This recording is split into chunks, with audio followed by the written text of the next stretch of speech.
जी अस्सलाम वालेकुम। कैफ 6 आज के लेक्चर का आगाज़ करते हैं। Lecture number 74। आज के लेक्चर में interest rate hedging through forward के क्वेश्चन डिस्कस करने हैं हमने, और interest rate hedging through futures का कंसेप्ट समझना है। सबसे पहले बताइए, interest rate hedging through forward के क्वेश्चंस कितने स्टूडेंट्स ने किए हैं और कितने स्टूडेंट्स को इसमें कोई प्रॉब्लम आई है?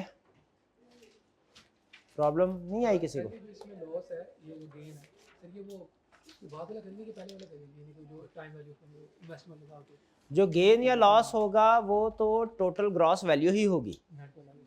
ठीक है। जो गेन या लॉस जो कॉलम में आएगा वो टोटल वैल्यू ही होगी। अलग से वो कभी कभी पूछ लेता है कि पे ऑफ बताइए। पे ऑफ जो वो है वो डिस्काउंटेड होगा। जो गेन या लॉस हमारे टेबल में आता है वो कौन से वाला आएगा? वो ग्रॉस ही विदाउट डिस्काउंटिंग टोटल अमाउंट वो आएगा, ठीक है। क्योंकि इफेक्टिव रेट तो हम एंड में जाके कैलकुलेट करते हैं ना, जब सारा कुछ खत्म हो जाता है, लेना देना सब कुछ, तो इसीलिए एंड पे वो ग्रॉस वैल्यू ही लेंगे, यानी T2 पे। T2 असल में ये लॉस नहीं है, ये पेमेंट पैसे वसूल करने हैं या पैसे देने हैं।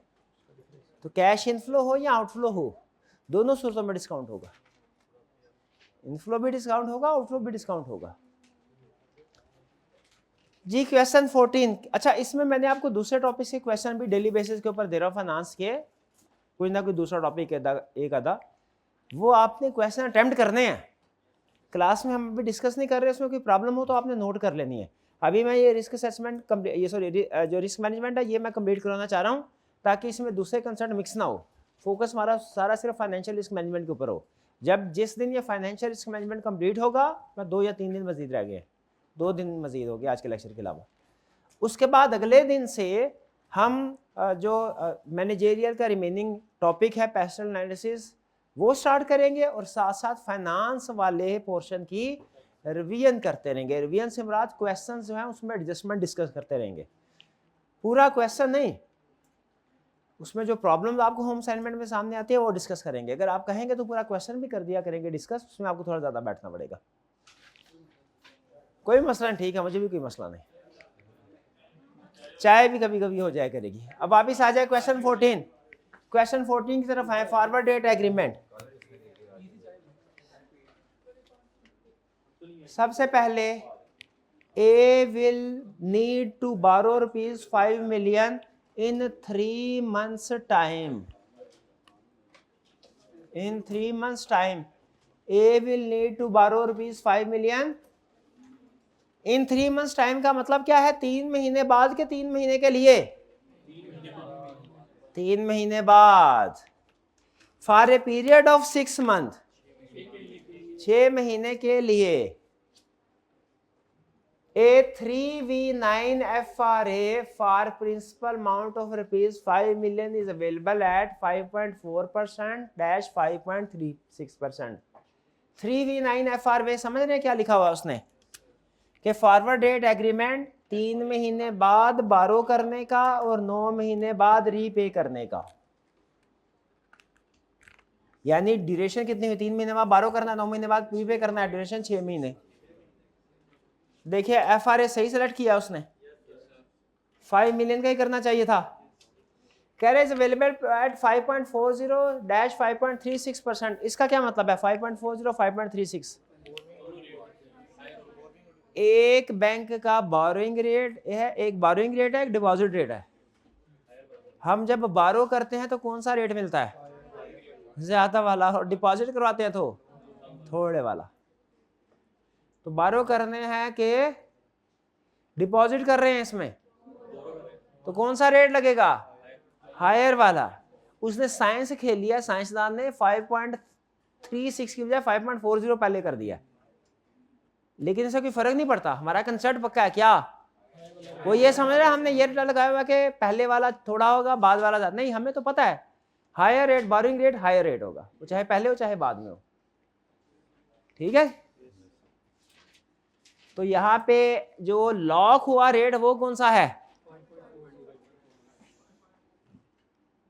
5.40 को टिक कर ले। कह रहा है व्हाट विल बी पे ऑफ टू कंपनी। पे ऑफ को अंडरलाइन करें। पे ऑफ पेमेंट कितने की होगी? सेटलमेंट कितने की होगी? इफेक्टिव रेट नहीं पूछ रहा, पे ऑफ आउटकम में भी पे ऑफ यानी जो गेन या लॉस की डिस्काउंटेड वैल्यू है वो। पे ऑफ क्या होता है, गेन या लॉस नहीं होता, पे ऑफ डिस्काउंटेड वैल्यू होती है पे ऑफ गेन या लॉस की, यानी जो सेटल होगा। T2 वाली वैल्यू नहीं, पे ऑफ है। T2 वाली वैल्यू नहीं है, T1 वाली। T2 वाली है जो अनडिस्काउंटेड होती है। T1 वाली कौन सी वैल्यू होती है, डिस्काउंट। इफ अगर हमने does not by the FRA and at the end of month 3 6 month काइबर इज 6.25%, तो अब टोटल पे ऑफ कितना होगा इस सूरत में। अब गेन लॉस तो कोई होगा नहीं, जो भी अमाउंट होगा इंटरेस्ट ही होगा। किस रेट पे होगा, इसको कितना देना पड़ेगा इंटरेस्ट रेट, 6.25%। कितने महीने के लिए, कैलकुलेट करें। 5 million multiplied by 0.0625 multiplied by 6/12, यही आएगा ना, 15625 यही है जी। मैच,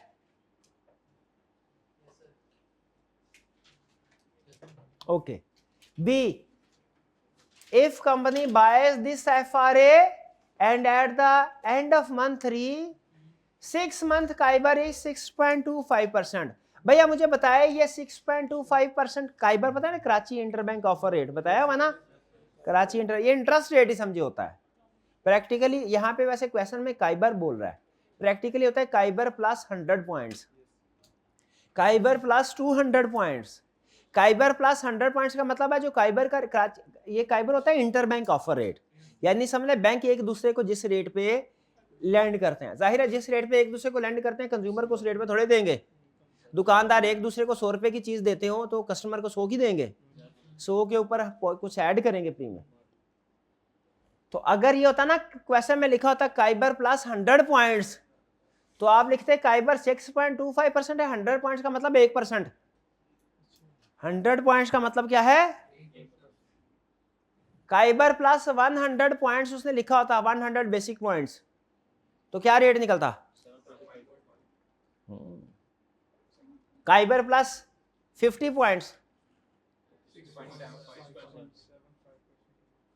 6.75%।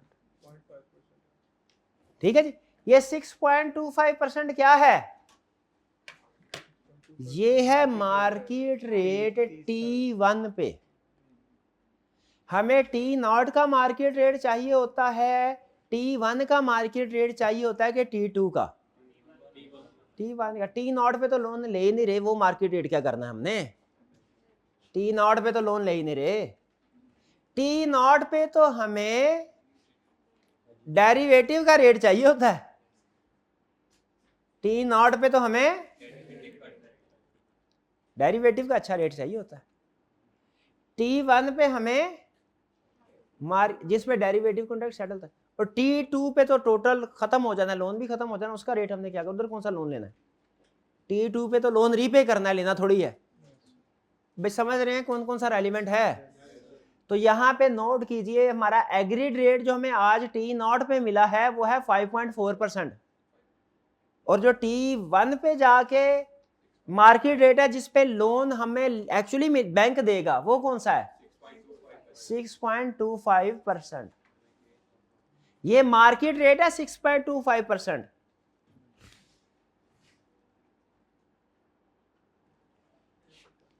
अब बताइए 6.25% है मार्केट रेट, तो इस पे हमें स्ट्रेटजी क्या बनी हमारी, स्ट्रेटजी बनी बाय 3V9 FRA और 5 million eight the rate of 5.4। ये तो लिख लिया आप, पहले लिख लिया। अब मैं सोच लूं पार्ट बी में कि मुझे खुश होना है कि सैड होना है। मार्केट में सारे 6.25% पे लोन उठा रहे हैं, 3 महीने बाद, और मैंने 5.540 पे लॉक किया हुआ है, कम रेट ऑफ इंटरेस्ट है, मैं तो खुश हो गया। ये मेरे लिए क्या है? खुशी का मौका।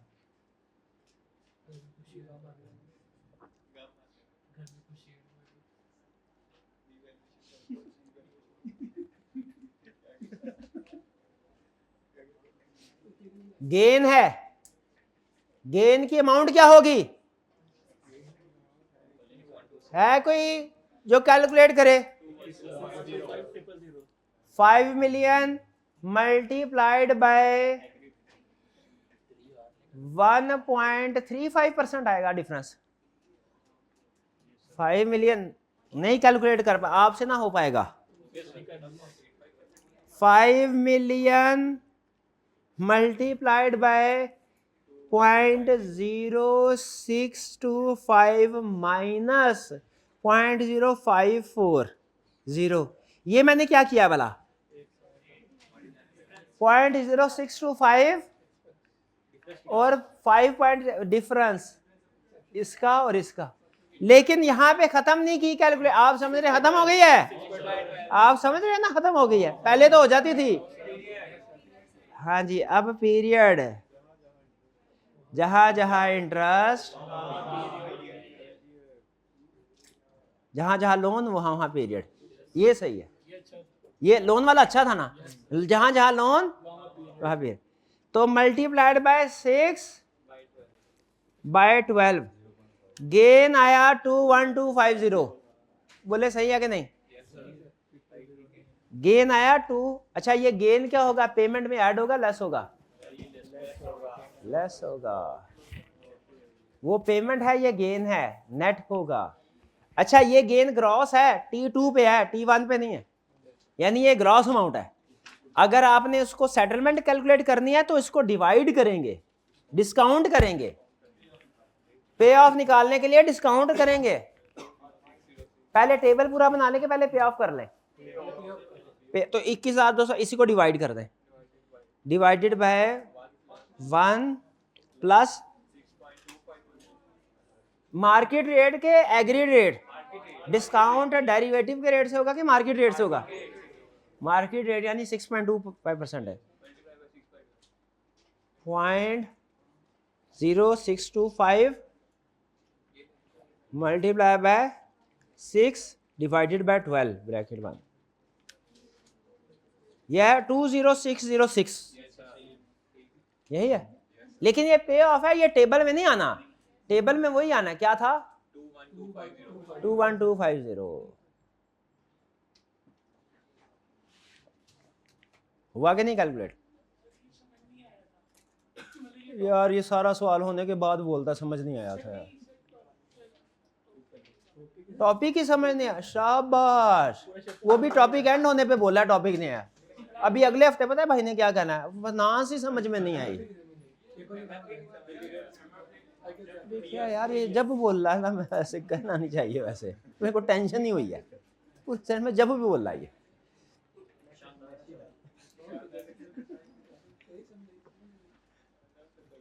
नहीं, सही नहीं पढ़ाया मैंने, पढ़ा नहीं पढ़ाया। मुझे नहीं, अच्छा नहीं, यानी वो गलत कह रहा है। अच्छा अच्छा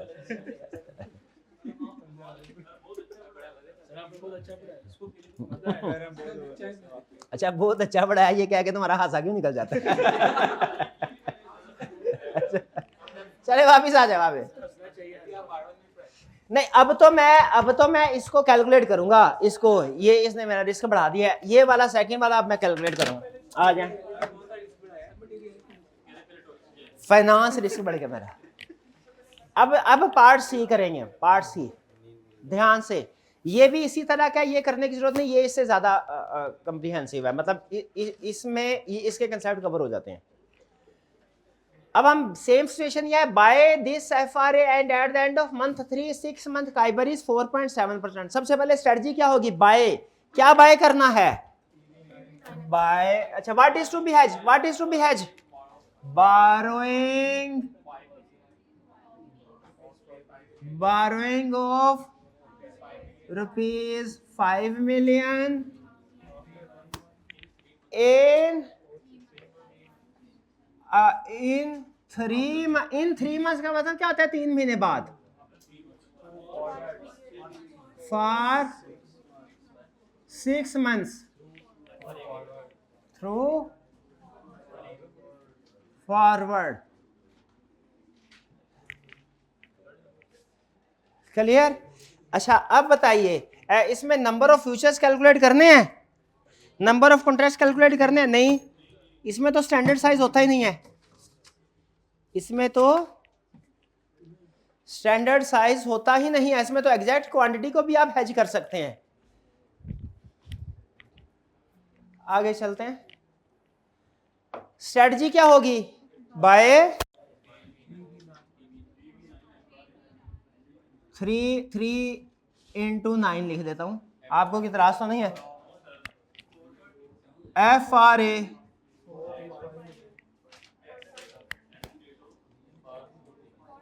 for 5 million eight the rate of, ये डिपॉजिट रेट है, ये बारो कर रहे हैं, बोरिंग रेट लगेगा eight the rate of 5.40%। Clear? अब क्या करना है हमने? गेन या लॉस कैलकुलेट करना है।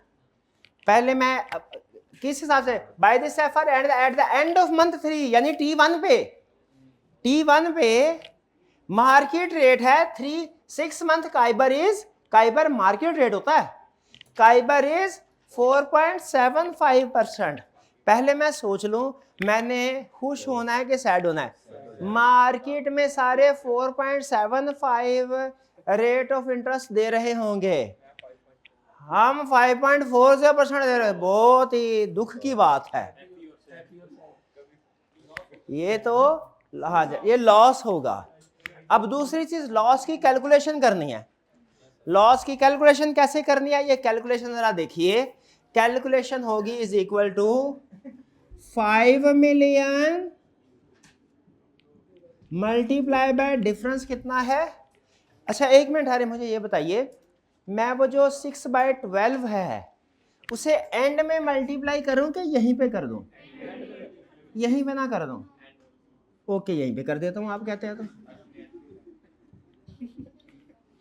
फर्क तो कोई नहीं पड़ेगा, पहले करें बात, फर्क तो नहीं पड़ेगा, पक्का है ना?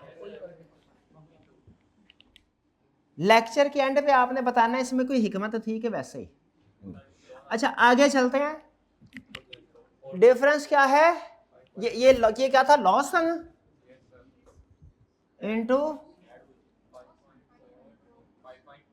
0.054 माइनस 0.0475 इज इक्वल टू 16250। ये है लॉस, पे ऑफ नहीं है, ये क्या है? लॉस। जो मैं किधर करूंगा? इंटरेस्ट पेमेंट है, लॉस है ना? ये एड लॉस ऑन फॉरवर्ड, ये इधर आएगा 16250।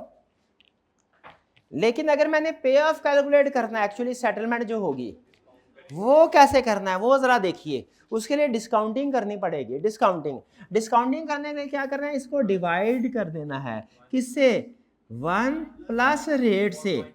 रेट कितना है? मार्केट वाला मतलब ये मार्केट वाला 0.0475 multiply by 6/12 is equal to 15873। ये है पे ऑफ। हमारे टेबल में याद रखें ग्रॉस वैल्यू जा रही है T2 की, टेबल T2 पे बना रहे हैं हम, ठीक है? टेबल पे कौन सी वैल्यू जाएगी? यहां तक कोई प्रॉब्लम? तो अब क्या करना है? इंटरेस्ट पेमेंट कैसे? 5 million इंटू 6/12 इंटू 0.0475, यही है ना? कितनी आ गई? 118,750। इंटरेस्ट पेमेंट है, लॉस हुआ है, ऐड हो गई, नेट कितना हुआ? 135,000। अब देखिए इफेक्टिव रेट कैसे कैलकुलेट करना है। 135,000 डिवाइडेड बाय लोन की अमाउंट है 5 मिलियन और मल्टीप्लाइड बाय 6/12 क्यों किया? क्योंकि लोन 6 ये सब में ना हम लोन को एनुअलाइज करते हैं, जब ये पीरियड से मल्टीप्लाई करते हैं ना, एनुअलाइज करते हैं। क्या करते हैं? एनुअलाइज करते हैं। हमने इसको एनुअलाइज किया है, तो जरा कैलकुलेट करिए क्या रेट आता है। 135,000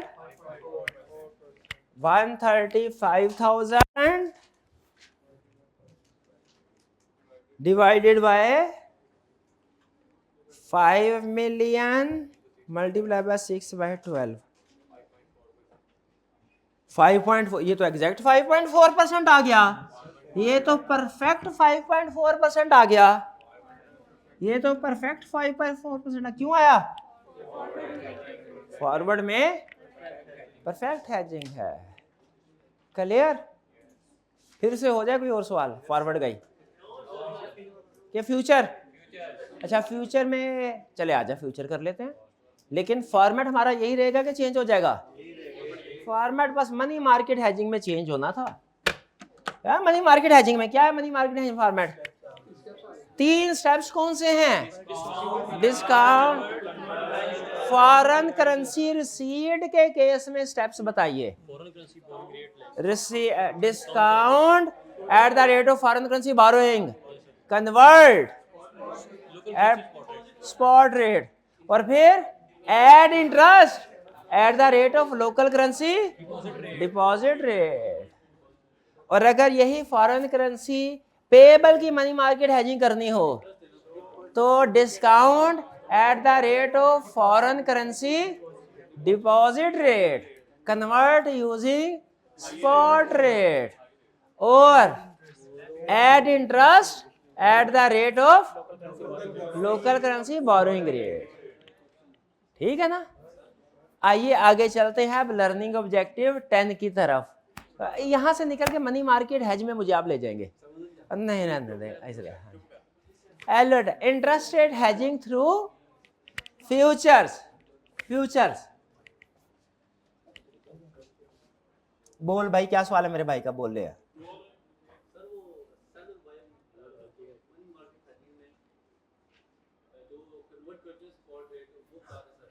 मनी मार्केट हैजिंग में जो कन्वर्ट करते हैं स्पॉट रेट, किस स्पॉट रेट पे कन्वर्ट करना है? अभी सुन लें, फॉरेन करेंसी रिसीट को डिस्काउंट करके जब आपने कन्वर्ट करना है तो मतलब फॉरेन करेंसी रिसीट को आप बैंक को सेल कर रहे हैं, तो उस वक्त जब फॉरेन करेंसी रिसीट हो ना तो कन्वर्ट करना है तो बाय रेट यानी लोअर रेट लगाना है, क्योंकि हम सेल कर रहे हैं, बैंक बाय करेगा। ये लिख लो फिर भूल जाओगे। फॉरेन करेंसी रिसीट के केस में जब कन्वर्ट करना है तो हमें करेंसी रिसीव हुई, हम बैंक को सेल कर रहे हैं, बैंक बाय कर रहा है, लोअर रेट लगेगा। फॉरेन करेंसी रिसीट पे लोअर रेट लगेगा और फॉरेन करेंसी पेमेंट पे हायर रेट लगेगा। ठीक है? आपने ना असल में मनी मार्केट हैजिंग में सिर्फ फॉरेन करेंसी रिसीट को के स्टेप पक्के याद करने हैं, जो पेमेंट के स्टेप्स होंगे ना वो उसके अपोजिट हो जाएंगे रेट के लिहाज से। भाई ठीक है, आगे चलें। गेन हो या लॉस हो, दोनों सूरतों में आपने डिस्काउंट करना है। हाँ, टेबल के अंदर हमेशा ग्रॉस ही आएगी। डिस्काउंट अमाउंट पे ऑफ के लिए है, सेटलमेंट के लिए। ये डिस्काउंटेड अमाउंट असल में प्रेजेंट वैल्यू होती है T1 पे। हाँ जी बिल्कुल, लेकिन हमने इफेक्टिव रेट कैलकुलेट करना है, वो T2 पे कैलकुलेट होता है। असली गेन या लॉस आपकी बात ठीक है, वो तो वही T1 वाला जो एक्चुअली, इसीलिए उसे पे ऑफ बोला है। स्टार्ट करें interest rate hedging through future. सबसे पहले स्ट्रेटजी, बोरोइंग फॉरवर्ड के जरिए से करें, हम कहते हैं बाय FRA। बोरिंग को हेज करना है फॉरवर्ड के जरिए से, क्या कहते हैं, बाय FRA। थोड़ा सा फर्क है इसमें, बोरिंग को हेज करना है फ्यूचर के जरिए से, स्ट्रेटजी है सेल फ्यूचर्स। याद रहे, ठीक, नहीं याद रखे तो कोई मसला, इसका मसला ही कोई नहीं है, ये बाय या सेल लिखना लाजमी नहीं है, बाय या सेल लिखना याद रहे तो अच्छा है कि फॉरवर्ड के जरिए से हेजिंग करनी है इंटरेस्ट रेट की तो बाय FRA, लेकिन फ्यूचर के असल में जब हम इंटरेस्ट रेट हेजिंग करते हैं थ्रू फॉरवर्ड, तो चाहे बोरोइंग हो डिपॉजिट हो, हम कहते हैं बाय FRA। लेकिन यहां पे हमने बोरोइंग का केस है तो सेल है, फॉरवर्ड में बोरोइंग करनी है बाय FRA, फ्यूचर में सेल फ्यूचर्स। बोरोइंग के लिए buy FRA but sell future, FRA है तो बाय करना है, फ्यूचर है तो बोरोइंग की हेजिंग में। ये थोड़ा सा याद करना है, रट्टे वाला पॉइंट है।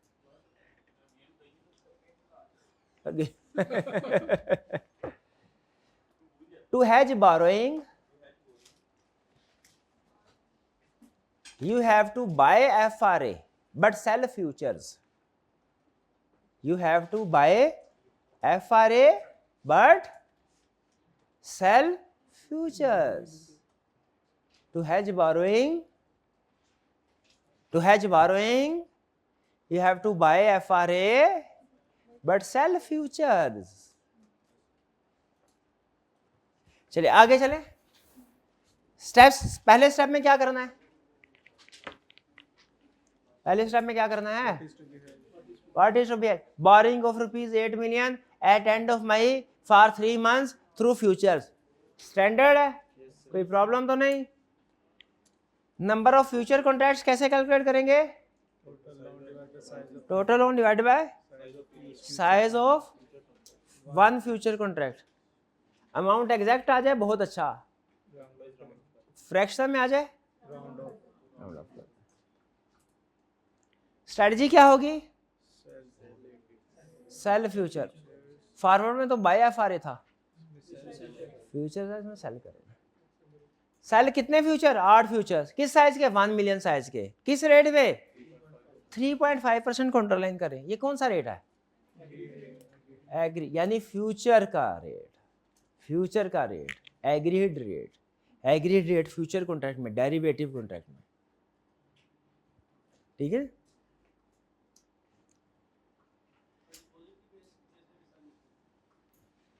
डिपॉजिट के केस में ऊपर लिखा हुआ है बाय करेंगे फ्यूचर्स, अपोजिट होता है ना। गेन या लॉस ऑन फ्यूचर कैसे कैलकुलेट करेंगे, उसी तरह, इस तरह पहले देखेंगे फेवरेबल है कि अनफेवरेबल है, उस लिहाज से डिसाइड करेंगे गेन के लॉस। फिर कैलकुलेशन कैसे करेंगे, number of futures size of future into minus period of loan. कैसे आ गया, जहां जहां लोन वहां वहां पीरियड। लेकिन मुझे इसमें एक छोटा सा इख्तलाफ है, ये पीरियड एंड में है, रेट के बाद है, इसे लोन के साथ कर दे। ये पीरियड रेट के साथ है, इसे लोन के साथ कर दे। पीरियड रेट के साथ है, लोन के, इसे सॉरी, ये साइज ऑफ फ्यूचर के साथ कर दें।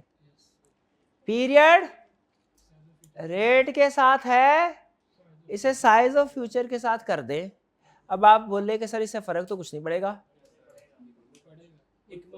अमाउंट, हाँ हिकमत, हिकमत एंड हिकमत फौरी तौर पे समझ नहीं आती।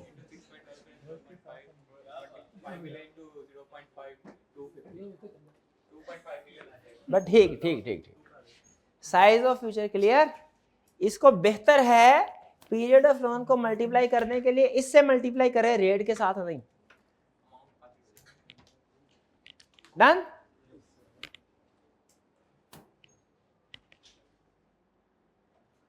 फिर क्या करना है,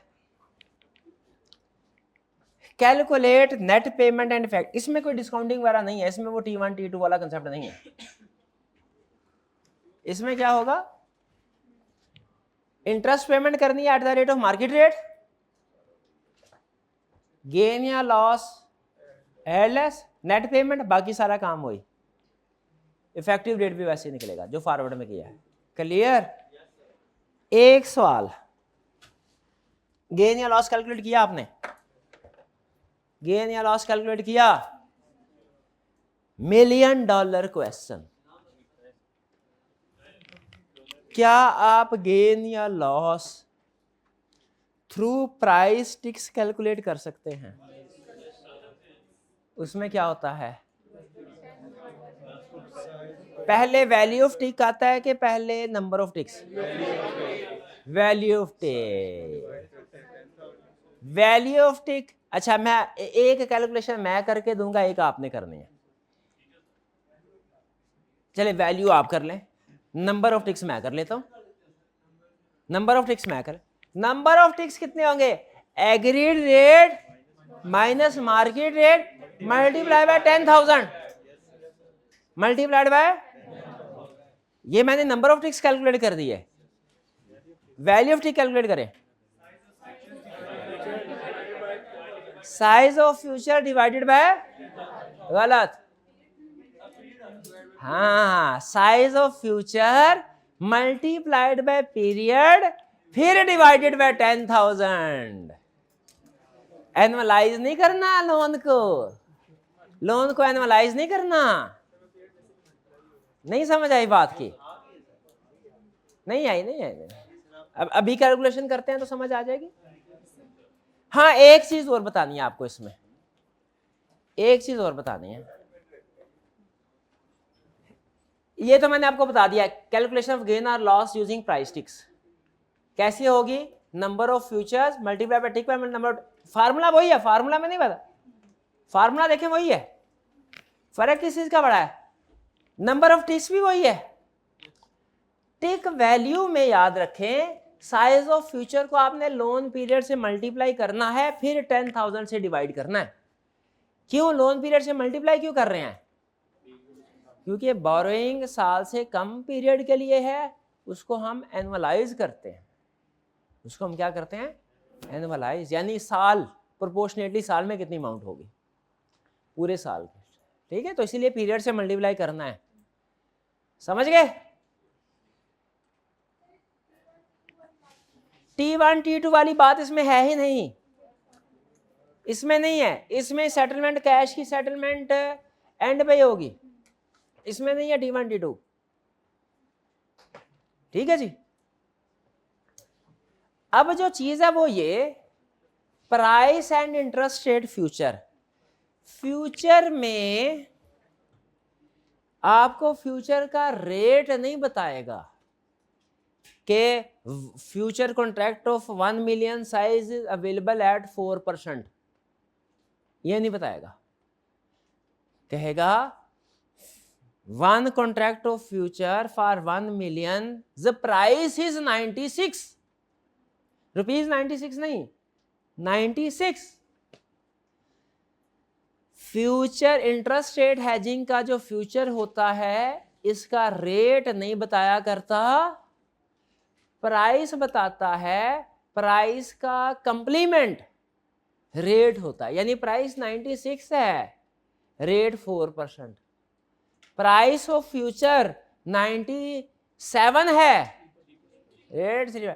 प्राइस ऑफ फ्यूचर 92.5 है, तो फ्यूचर का एग्रीड रेट क्या होगा? बस इसमें यही चीज ध्यान रखनी है, एक ही चीज आपके लिए नहीं है। एक तो ये कि वो टिक वैल्यू कैलकुलेट करे, पीरियड से मल्टीप्लाई करना, ये आपके लिए नया है कंसेप्ट। दूसरा नया कंसेप्ट क्या है आपके लिए? सिर्फ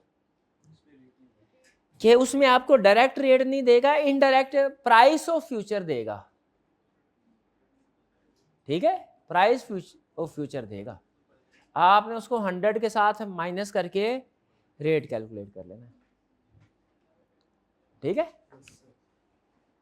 कहेगा price of short term interest rate future is 94%, price of short term interest rate future is 94%। तो इसका मतलब है फ्यूचर का एग्रीड रेट ऑफ इंटरेस्ट कौन सा है? 6%। समझ रहे? नहीं समझ आए? नहीं।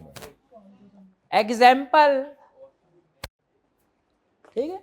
इफ प्राइस ऑफ STIR का मतलब क्या है? Short term interest rate future is 95.5, it indicates interest rate क्या है? ग्रेड 4.50। आइए क्वेश्चन करते हैं। क्वेश्चन 16 करें कि 17 करें? जैसा आप कहें। हाँ, दोनों एक तकरीबन है। 16 कर लेते हैं। उसकी रीज़न ये है कि 16 में ना राउंडिंग ऑफ होगी। ये आपके लिए शायद थोड़ा सा ही मुश्किल हो। जो 17 है इसमें राउंडिंग ऑफ नहीं है, क्योंकि 1 मिलियन का फ्यूचर कॉन्ट्रैक्ट है, 8 मिलियन ले रहे हैं, वो डायरेक्ट 8 नंबर ऑफ फ्यूचर आ जाएंगे। यहाँ पे 57 मिलियन है, एक 10 मिलियन का है, तो 5.7 राउंडिंग ऑफ आती है। बाकी जैसे आप कहते हैं 16 करें 17? 16 कर लेते हैं। चले ठीक है, आप पहले पढ़िए और सॉल्व करने की कोशिश कीजिए। देखते हैं पहले आप क्वेश्चन सॉल्व करते हैं या मैं इरेज करता हूं व्हाइट बोर्ड को। कर जल्दी आगे नहीं निकलना।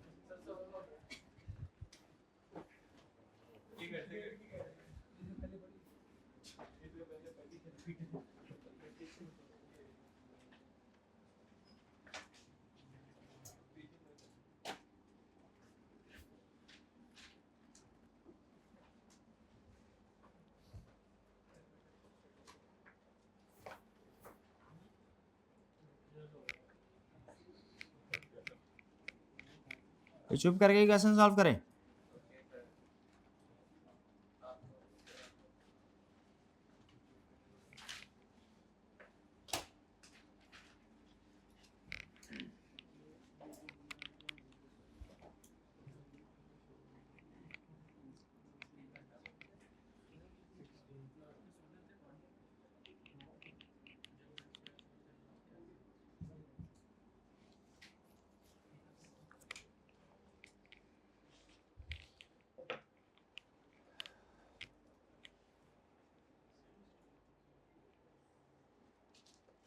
शाबाश कीजिए, ऑनलाइन वाले स्टूडेंट्स भी कीजिए।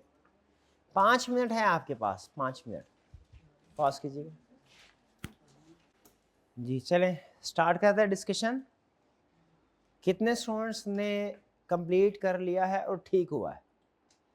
कितने स्टूडेंट्स ने कंप्लीट कर लिया और गलत हुआ है? कोई? और कितने स्टूडेंट्स अभी कर? 2। कितने स्टूडेंट्स अभी कर रहे हैं? 2। चलिए, यानी तकरीबन 90% स्टूडेंट्स ने कंप्लीट कर लिया है और ठीक है। आइए लेकिन फिर भी डिस्कशन करते हैं, हो सकता है कुछ नई चीज़ सीखने को मिल जाए। कह रहा हूँ जनवरी 1, 2024 XYZ कंपनी प्लान्स टू बारो ₹57 million on April 1st 24 for 6 months.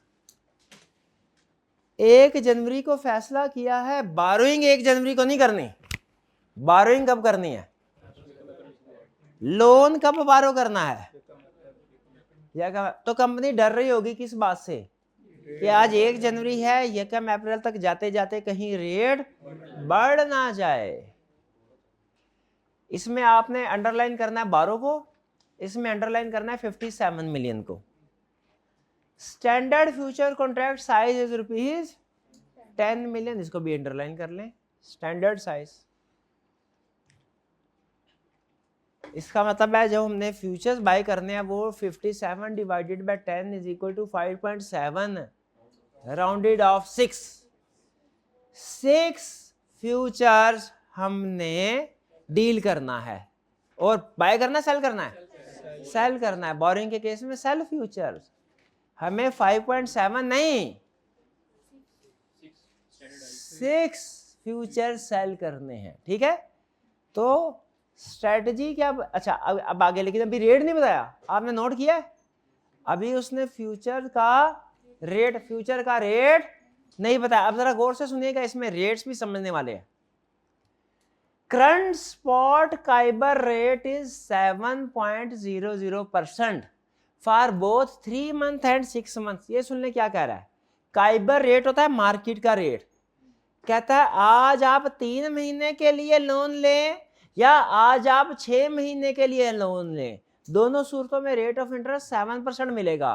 हमने कहा दोनों ही नहीं चाहिए, आज लोन लेना ही नहीं, इसका मतलब ये इररेलेवेंट है। Current काइबर rate is 7% per annum for both 3 months and 6 months। यहां से लेकर यहां तक सारा इररेल, क्यों?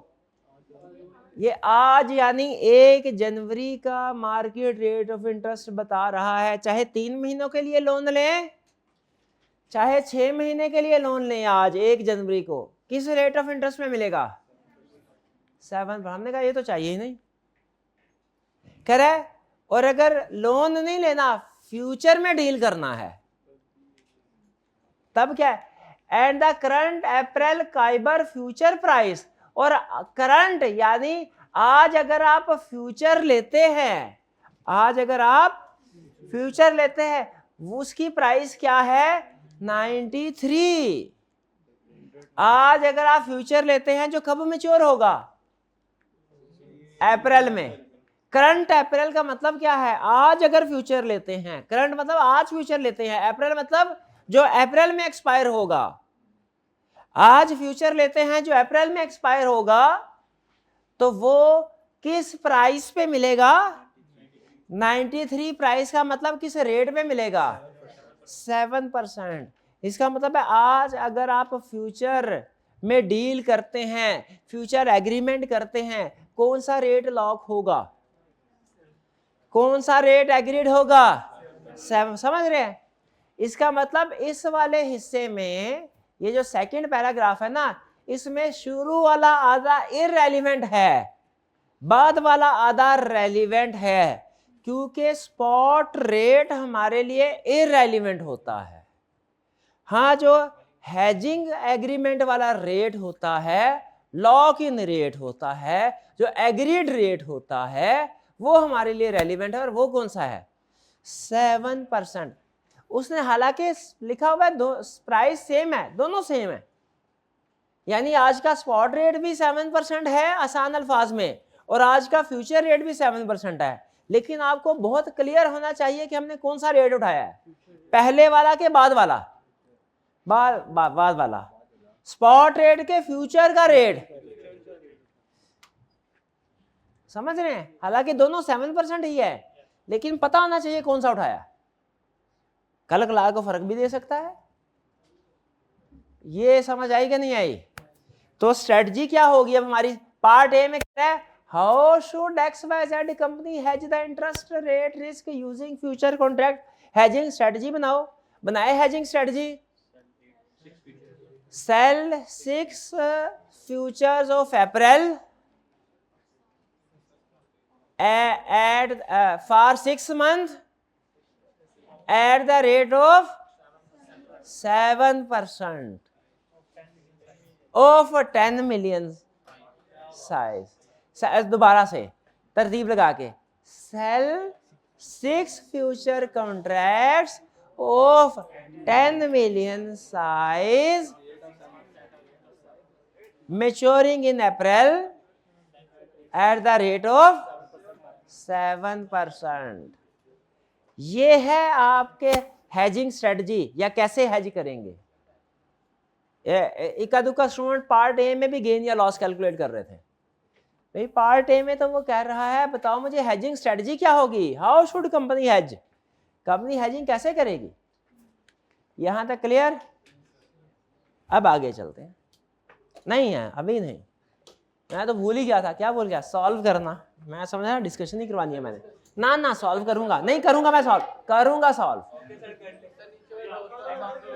नहीं, मैं सारा करूंगा, ऊपर वाला भी सॉल्व करूंगा, मैं सारा ही सॉल्व करूंगा। मेरा सवाल मेरी मर्जी, अभी करूंगा। What is to be hedged? borrowing of rupees 57 million, if million in 3 months for 6 months through futures। भाई clear? Number of future contracts required कितने हैं? 57 मिलियन। एक फ्यूचर कॉन्ट्रैक्ट का साइज कितना है? एक कैलकुलेशन मैंने आपसे करवानी है, ना की छोड़ूंगा नहीं मैं। 10 million divided by is equal, अभी नहीं, वो बारी आएगी थोड़ा तसल्ली से, ये आसान चीज थोड़ी जी। टिक वाली सही पहुंच गए, टिक वाली 57 10 दैट इज 6 राउंडेड ऑफ। भैया स्ट्रेटजी बनाए इंटरेस्ट रेट फ्यूचर की। ये भाई जो मुंह नीचे करके हंस रहा है, स्ट्रेटजी बना, स्ट्रेटजी सेल 8 हो गई हेजिंग, सेल 6 अप्रैल फ्यूचर, यानी जो अप्रैल में एक्सपायर हो रहे हैं, April future of 10 million size at the rate of 7%। कहां से आया 7%? ये वाला है ना, ये वाला है, ये तो 7 है ही नहीं। ओके ओके, इस पे टिक करें, ये वाला 7, ये वाला 7, हालांकि वो भी 7 लेकिन कंसेप्ट पक्का होना चाहिए। Eight the rate of 7.00%। इसका मतलब है अगर हमारी हेजिंग स्ट्रेटजी इफेक्टिव है ना तो रेट करीब 3 आएगा। गेन और, अच्छा अब क्या हुआ पार्ट बी, ये हमारा पार्ट ए है, ये क्या है?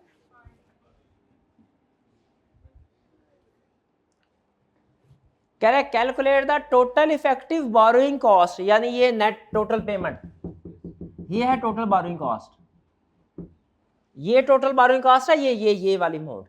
इफेक्टिव रेट नहीं पूछा, इफेक्टिव रेट पूछता तो वो भी कैलकुलेट कर, हम अभी भी कैलकुलेट करेंगे ये देखने के लिए कि आंसर हमारा ठीक है कि नहीं, उसे आंसर पता चल जाता है। क्लोज हो तो इसका मतलब हाँ तकरीबन ठीक है। Calculate the total effective borrowing cost if on April, यानी जब ये एक्सपायर हुआ, the 3 month and 6 month spot Kaiba rate is 6.5% and the April 30th future price is also the same, that is 93.5%, यानी 100 minus 6.5 क्या है? Rate of interest. वही हुआ ना, 100 में से प्राइस माइनस कर दे रेट ऑफ इंटरेस्ट, 100 में से रेट ऑफ इंटरेस्ट माइनस कर दे प्राइस। यहां पे भी मुझे बताइए, जिस तरह ऊपर उसने मार्केट रेट भी दिया है, फ्यूचर का इंटरेस्ट रेट भी दिया, फ्यूचर का, फ्यूचर्स का, नीचे भी उसने मार्केट का भी रेट दिया, फ्यूचर्स का भी। कौन सा रेट रेलिवेंट है, कौन सा इररेलिवेंट? मार्केट रेट क्या है? 6 ये क्या है? रेलिवेंट के इररेलिवेंट? रेलिवेंट है,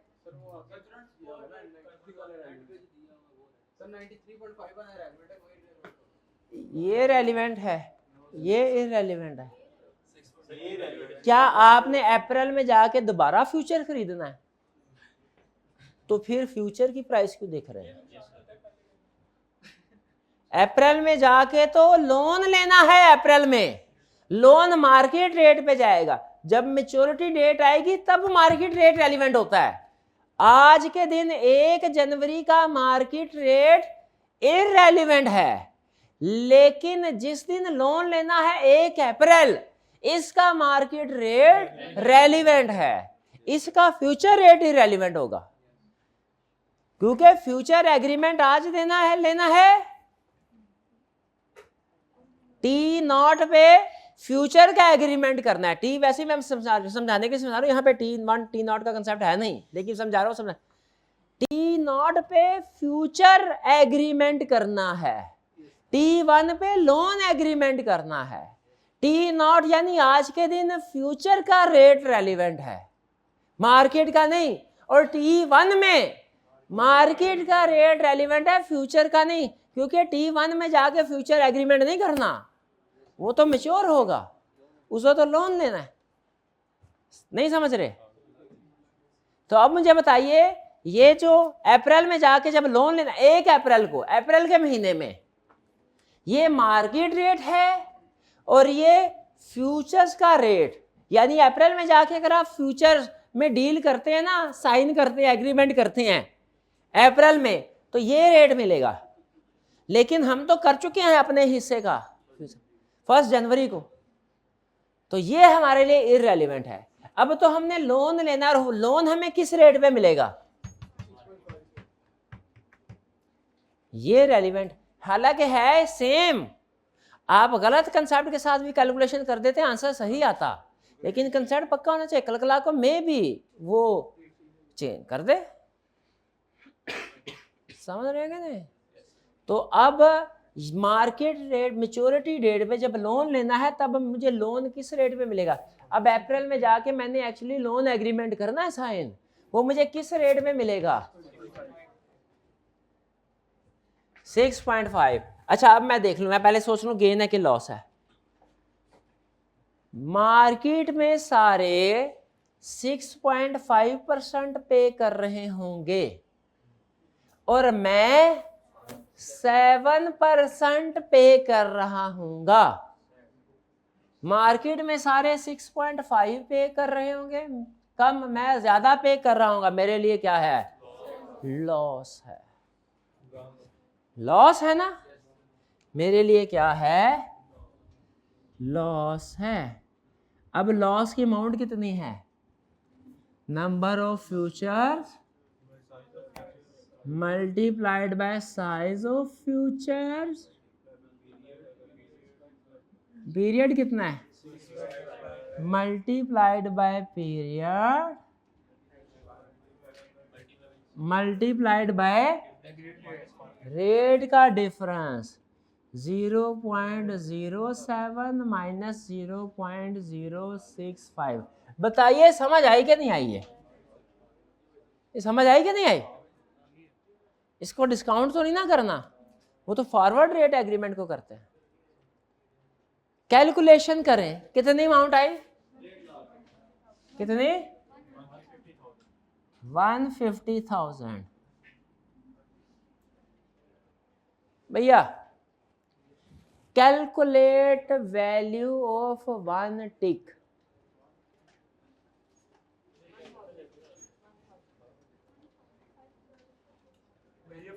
हाँ जी, शाबाश, 1000 वाला कौन था?